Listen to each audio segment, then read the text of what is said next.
Hugo, isso que você está dizendo seria uma reprogramação, assim, uma reprogramação imensa também, né? Porque muitos estão acostumados com o primeiro não quero.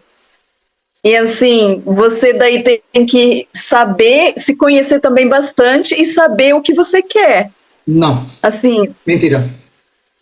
Porque assim, assim, muitas pessoas eu percebo que às vezes não sabem o que quer. Por que elas não sabem o que querem?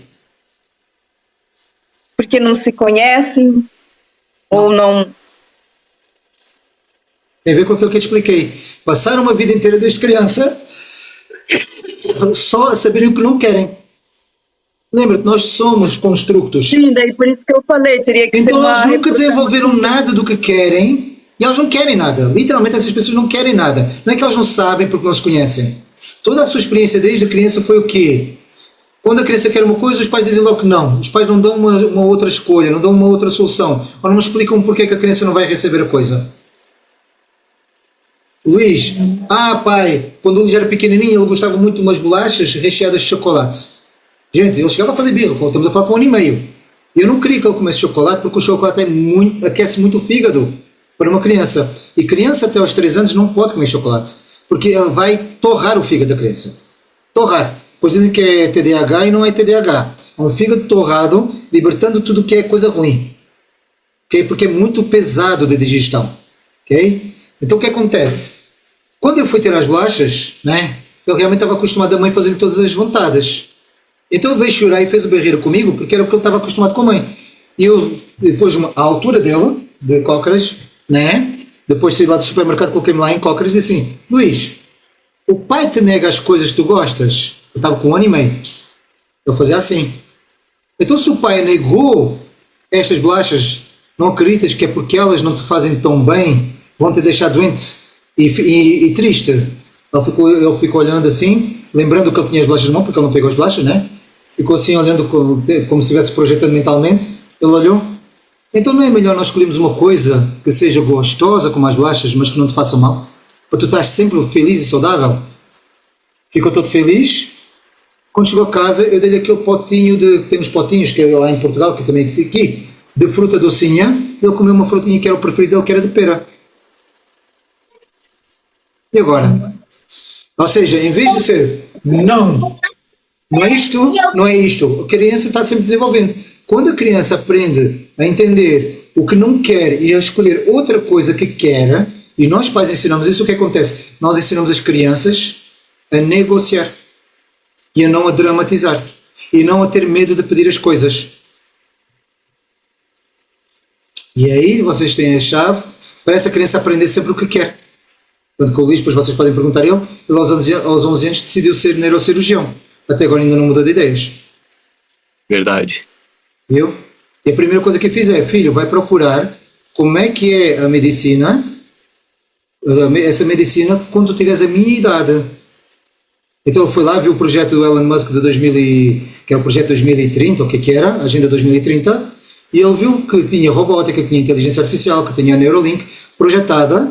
Então bora. Então o pai colocou-me num colégio que tinha curso de robótica, inglês avançado, tinha até mandarim, e tinha inteligência emocional, tinha curso que é lá o Bertoni, tu deves conhecer já aquele no Bertoni, né? Que é aquele para crianças que têm esse tipo de ensino. Então eu fui facultando e depois disse: Luís, que tal agora, quando a escola é fácil, começares a estudar coisas sobre anatomia e fisiologia, para quando chegares no colégio, ser mais fácil para ti tu entenderes. Que assim a escola vai ser mais fácil, porque como tu já conheces os conceitos, quando os professores ensinam, tu vais ver a escola com mais alegria, porque é muito difícil aprender tudo isso da forma compactada como faz a faculdade. Não foi, Luís? Então o que é que eu fiz? Eu fiz um para quê ali, e acima de tudo, eu comecei a orientar naquilo que o Luís queria, como é que ele pode pesquisar coisas que agregam um valor ao que ele quer. Mas ele teve essa educação por mim, ele teve essa educação também com o colégio, mas a maior parte dos pais educam os filhos só a dizer não. Não quero, filho, que tenhas isso. Não quero. Já deu. Já chega.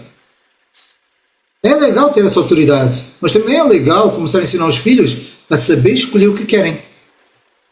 E a saber o para que eles querem isso. Que é tal forma... Então, quando tu dizes, a maior parte das pessoas tem que se conhecer bem, a maior parte das pessoas tem que se reinventar. Porque até a certo ponto, tudo que elas são é só sobrevivência da sua infância, da sua adolescência. A maior parte, 80% nem é trauma, é arrependimentos de escolhas erradas do passado, em que fez com que nós adultos fôssemos extremamente complexados, com o sentimento que não merecemos coisas, porque instintivamente nós aprendemos isso com os pais, que nos castigavam quando nós fazemos coisas erradas, e depois, quando nós nos arrependemos e vimos que nós machucamos pessoas que amávamos, seja companheiro, seja pais ou seja filhos, nós achamos que não temos valor o suficiente para ter uma vida melhor. Que é o complexo, eu gosto de chamar complexo da pobreza moral.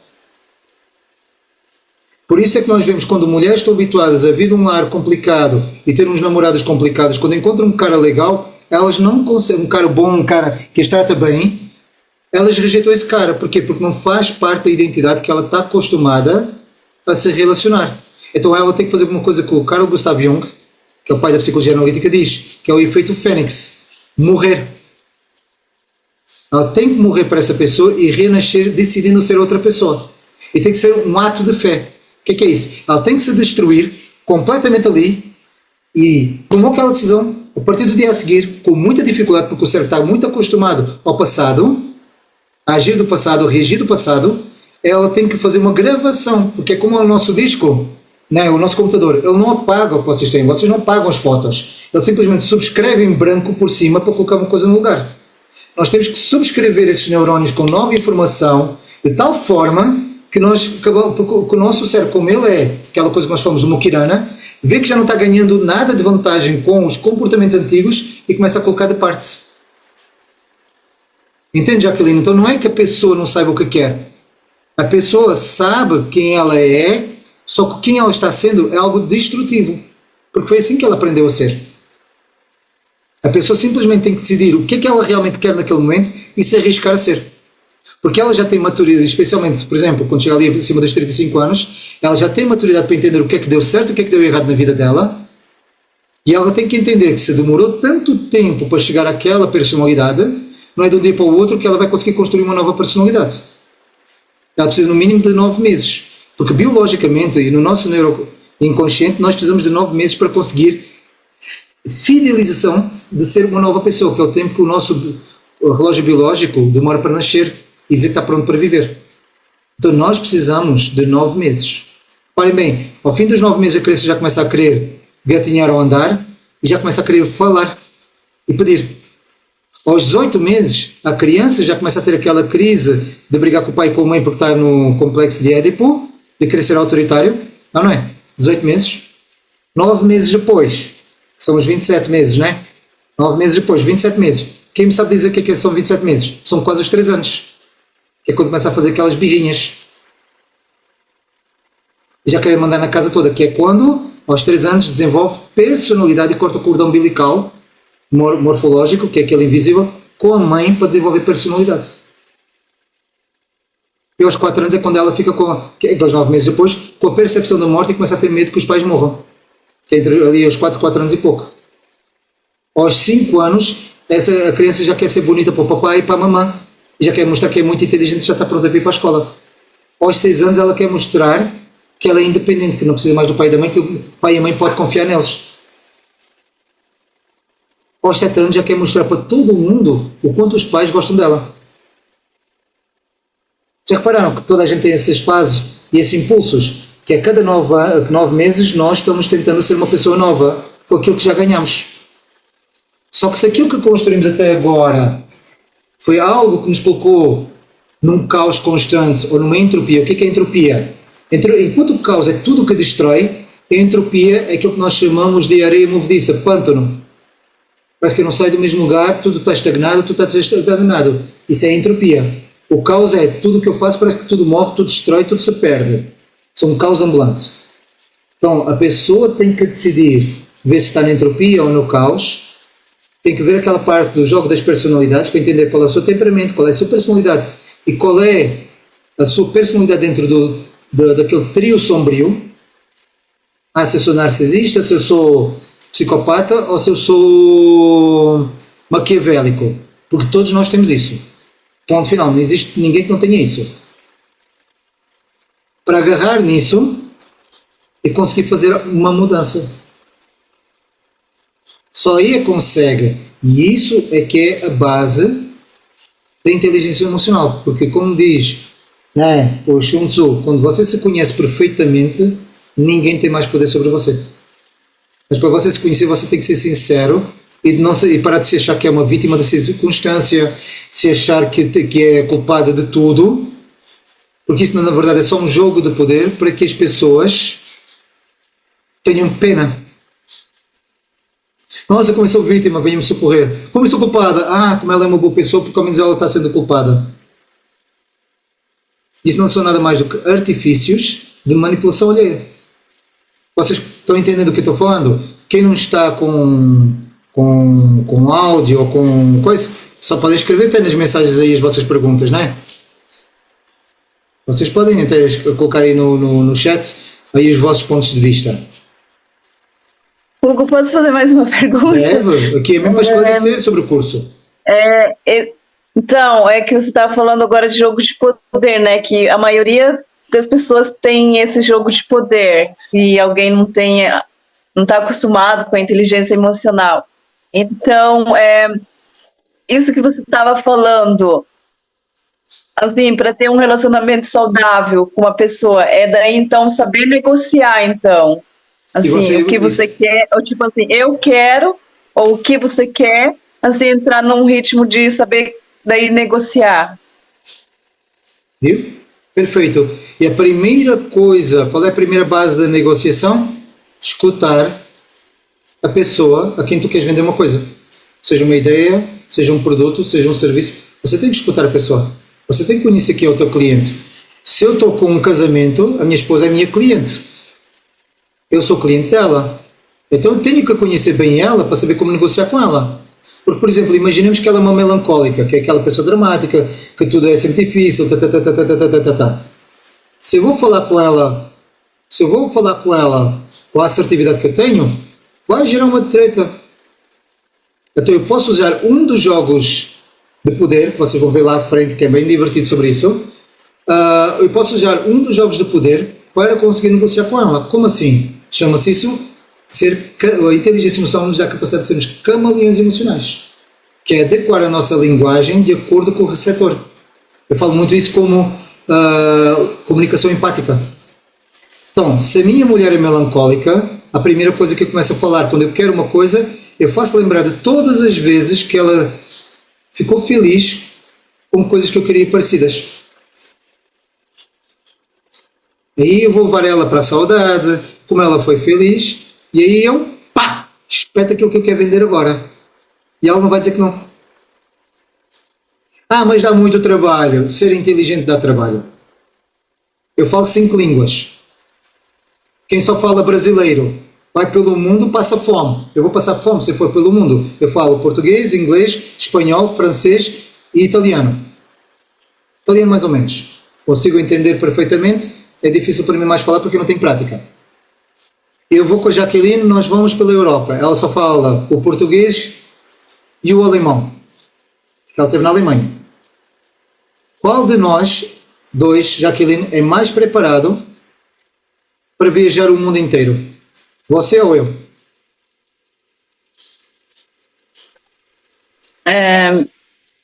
Depende, né? Se for Não, acho que eu e você também, com inglês. Qual dos dois é mais preparado? Tu só falas português e alemão, eu falo português, inglês, espanhol, italiano e francês. Daí você é mais preparado. Você está mais preparado. Ok. A pessoa no casal, aquela que consegue falar todas as linguagens do seu cônjuge, é mais preparada para o casamento, para estar casada, ou é menos preparada? Não, a pessoa que está mais, né? Só que, viste a tua expressão que tu fizeste? Assim, agora tenho que falar na linguagem dele. Fica solteira. Porque tu também vais querer que eu fale na tua linguagem contigo. O princípio da arrogância dentro do relacionamento, e isso é mais do lado feminino do que do lado masculino. Isto aqui não é um enviesamento machista nem nada, é comportamento. As mulheres dizem, nossa, eu agora vou ter que falar do jeito do meu marido. 90% dos maridos falam só do jeito que a mulher quer escutar. Porque se os maridos fossem sinceros com as mulheres, elas não conseguiam ficar nem 3 meses casados com eles. Se os homens falassem na cara da mulher o que eles pensam dela, do mesmo jeito que elas falam do que pensam dele, nem 3 meses a mulher estava casada. E a melhor pergunta que eu faço isso é para todas as mulheres. A Nani no princípio, reagia como a Jacqueline. Não foi, Nani? Tu reagias como a Jacqueline, não é? Que eu digo o seguinte, se você estivesse casada com uma pessoa que reage da forma como você reage às frustrações, que dá para você o que você dá para o seu cônjuge, quanto tempo você ficaria casado? Veja, a risada denuncia. Pai, repete a última parte, por favor. Se você, né, se casasse com uma pessoa que fosse o seu clone emocional e que reagisse com você da mesma forma como você reage com ela, quando está frustrada, quando está querendo alguma coisa, né? E que desse a você da mesma forma como você dá para ela, desde a dedicação, interesse, respeito, tudo.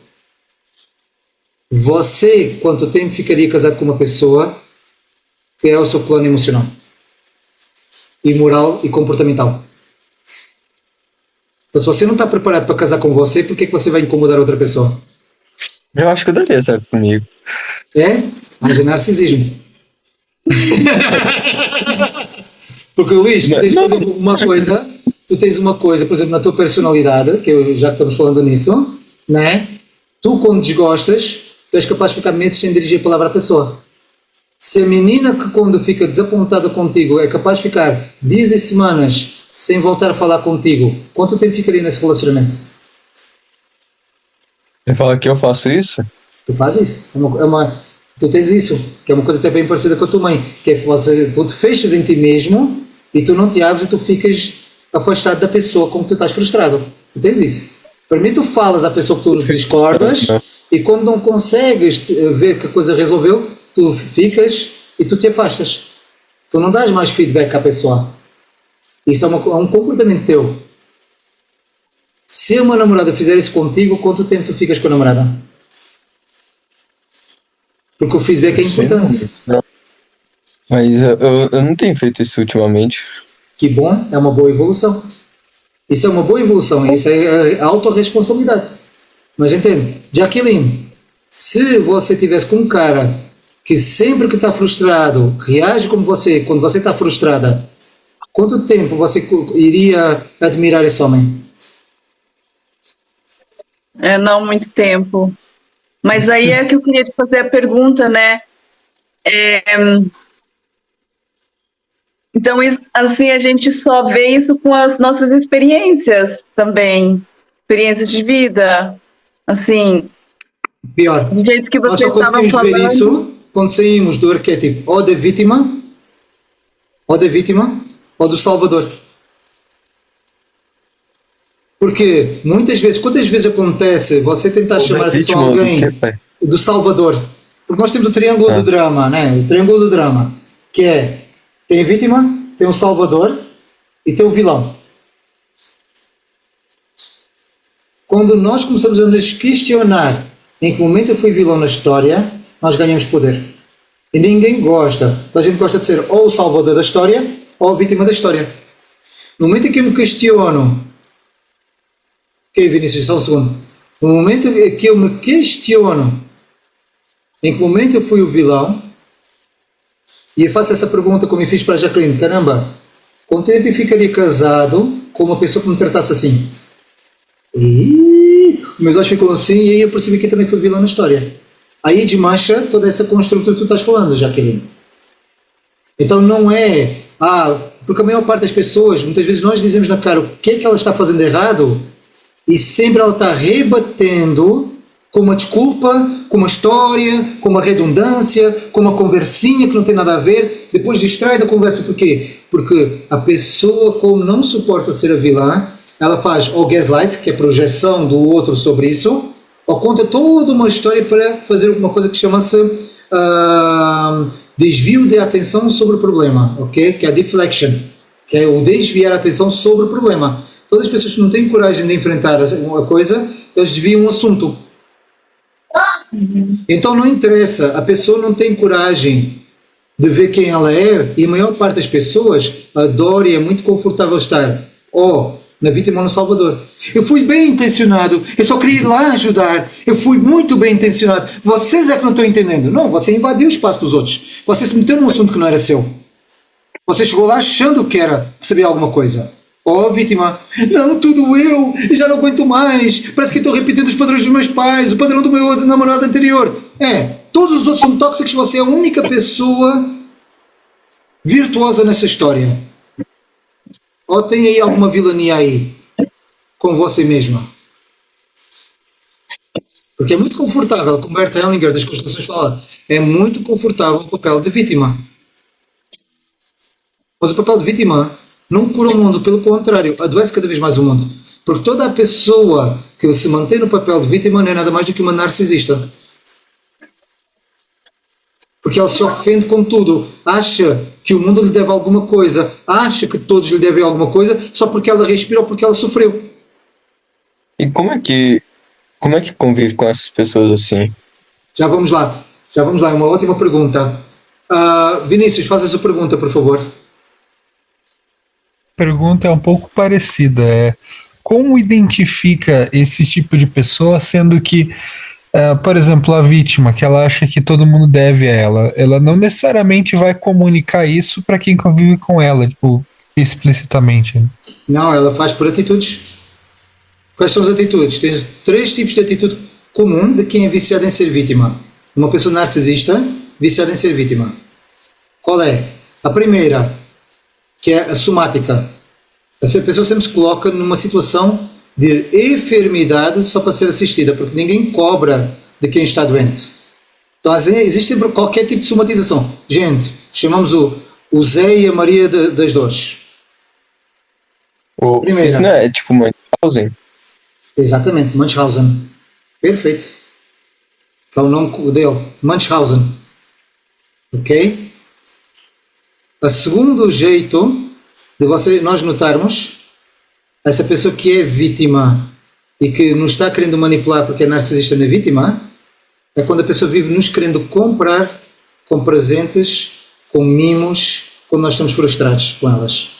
A pessoa não vai confrontar nem resolver o problema, ela vai tentar nos comprar, nos subornando com presentes, com adulações ou com sexo. Aquela história, vamos ficar bem, não vamos mais brigar? Não, mas eu quero resolver sobre isso. Nossa, mas parece que você é um museu, está sempre tocando no assunto. Não, é uma situação que está pendente. Então a pessoa tenta nos subornar. Vamos num restaurante, vamos tomar qualquer coisa, vamos descontrair, ou vamos fazer amor das pazes, ou eu vi esta camisa, vi esta roupa, eu vi este presente aqui, que lembrei-me de ti, toma lá, e aí comprou o perdão da pessoa, entre aspas. E essa é sempre a vítima. Vítima sempre. E a terceira é quando essa pessoa ou faz gaslight com você, que é projetar em você. Você não entende as minhas dores, você não entende as minhas motivações, porque você também é um bruto, você também é uma bruta, porque você não entende, porque eu vim de uma família assim, que é aquele que usa sempre os álibis do passado para justificar as suas atitudes impulsivas, e quando a pessoa percebeu que isso não deu certo, ela vai lá buscar para enfraquecer quem lhe está cobrando responsabilidade atual. Tanto que uma das coisas que eu adoro fazer com uma pessoa dessas, numa amizade ou coisa assim, Hugo, tu não me entendes, tu és muito grosseiro, tu és muito direto, tu dizes coisas que machucam, adoram falar isso comigo, porque a minha mãe já era assim, então fica lá com a porra da tua mãe, foda-se. O meu ex, eu agora sou ciumenta porque o meu ex me traiu. O que é que eu tenho a ver com isso? Volta para o teu ex.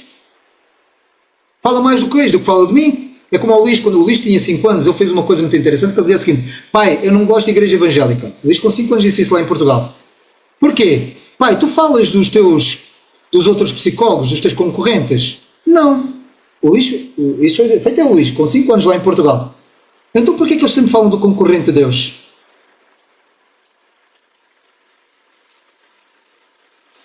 Olha só, Porquê que eles, em vez de falar de Deus, falam só do concorrente de Deus nas igrejas evangélicas? Isto foi uma criança de 5 anos a fazer essa pergunta. O Luís agora nem se deve lembrar disso. Mas a minha memória é deliciosa por causa disso. Mas é a mesma coisa. Porquê que eu tenho que falar que eu tenho um tipo de personalidade com a pessoa com que eu estou agora, usando a pessoa do passado como desculpa para isso? Isso é o narcisista.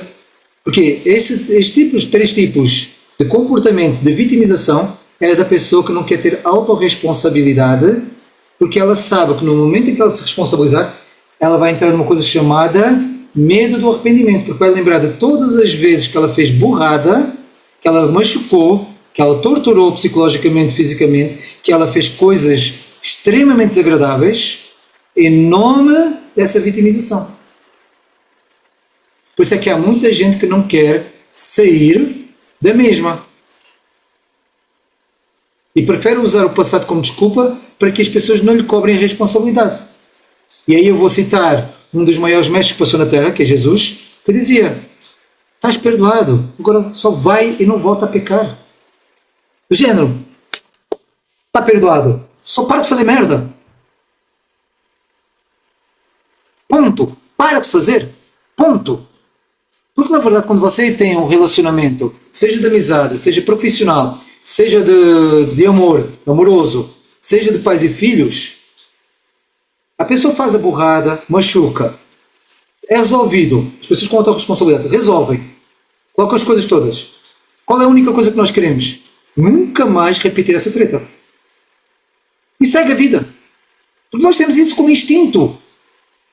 A minha namorada me envergonhou, a minha esposa me envergonhou em público no meio de clientes meus, fez uma palhaçada porque bebeu e falou mais do que devia e me envergonhou. É uma puta de um constrangimento. Então eu posso até fazer, amor, né? Já bebeu um pouquinho, vamos lá acalmar. Vamos lá. Pessoal, acontece, vamos relevar porque toda a gente tem as suas coisas. Que é para tentar baixar o fogo. Né? E depois em casa, né, quando ela já está alcoolizada, não vai perceber nada, no dia a seguir, vamos sentar. Já vais-me cobrar por causa do que eu fiz e não sei o quê. Não, vamos conversar sobre isso. Olha, foi assim, foi assado, isto tem consequências. Se tu me respeitas, tu vais querer repetir? Não quero repetir. Então tu já sabes, quando nós estamos em algum lado, você já sabe, você tem um limite de álcool. Que quando você fica alegrinha, você estraga. Então antes você toma quanto basta e não quanto besta. E se a pessoa voltar a repetir? Olha, acabou a nossa história. Eu vou nos meus negócios sozinho, você fica em casa porque você não é uma pessoa apropriada. Nossa, precisa ser de sintoma? Sim, precisa. Porque se você não é radical, eu sou radical. E como é que nós fazemos isso? Que é o que a inteligência emocional ensina? Aceitar a pessoa tal e qual, como ela é e como ela age. A coisa mais cruel que nós podemos fazer com alguém é aceitar a pessoa tal e qual como ela é e como ela se comporta. Por quê? Porque é que isso aí é uma coisa extremamente cruel? Que entramos então no Maquiavélico. Porque é que é extremamente cruel você aceitar a pessoa tal como é? Vamos lá. Por exemplo, eu estou casado com a Jaqueline e ela sempre tem aquelas flutuações emocionais e ela nunca consegue ter um equilíbrio emocional. Quando eu olho para a Jaqueline assim, olha amor, em tantos anos que estás comigo, tu nunca conseguiste manter a estabilidade emocional, nem consegui ter um contentamento. Eu fracassei como teu marido, porque eu não te ajudei. Eu quero o divórcio, porque eu não vou continuar o resto da minha vida com alguém que nunca conseguiu encontrar paz do meu lado. Eu espero que tu encontres o que tanto procuras, mas está-me adoecendo e eu não quero mais seguir contigo a partir de hoje. Mas tu não me amas? Eu amo você, mas eu não gosto da sua personalidade mais. Que é a coisa mais difícil que as pessoas têm, não entendem existe uma grande diferença entre amar e gostar da personalidade. Quantos pais amam os seus filhos que são dependentes químicos ou que são pessoas extremamente perturbadas, só que simplesmente não conseguem gostar da personalidade dos filhos? Isso não significa que não amam. Porque amar é uma coisa de alma. Mas o gostar é uma coisa do ego. É quando nós temos personalidades incompatíveis. Não, mas eu vou mudar. Se em 5 anos nós estamos casados, você não fez nenhum esforço de mudar, não é porque agora quer a separação que você vai querer mudar. Você vai cabuflar agora, até tudo acalmar, e depois você vai voltar ao mesmo, porque é quem você é. Eu não sou você é essa melancólica, só que a minha personalidade não é compatível com uma pessoa melancólica. Você precisa de encontrar um fleumático, que é mais, que vocês vão ver isso lá, está lá já disponível para vocês, que é o tipo de comportamentos, você precisa de encontrar um fleumático, porque o fleumático é mais pacifista e tem uma paciência eterna para uma melancólica. Eu sou sanguíneo e pessoas melancólicas me irritam.